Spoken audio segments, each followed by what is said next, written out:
કહેતા હતા મને ઘણા બધા આપણા વિસ્તારમાં મળ્યા, એને એવું કીધું કે ભાઈ અમે ખુલીને નહીં આવીએ, અમે બહાર નહીં આવીએ કે તમને અંદર ખાને ટેકો આપશું. મેં કીધું આ તો વિસાવદર વાળી કહેવાય.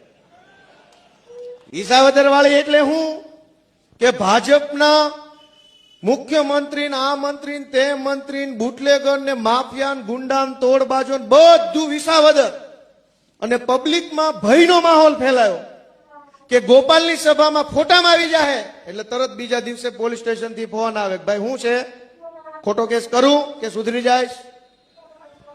પબ્લિક એના સુધરી ગઈ. પબ્લિકે એના નક્કી કર્યું કે જવાનું ભાજપની સભામાં, જે દે ખાઈ લેવાનું, જે દે લઈ લેવાનું, ખૂબ જોરથી નારો બોલાવવાનો, મત ગોપાલભાઈ દેવાનું.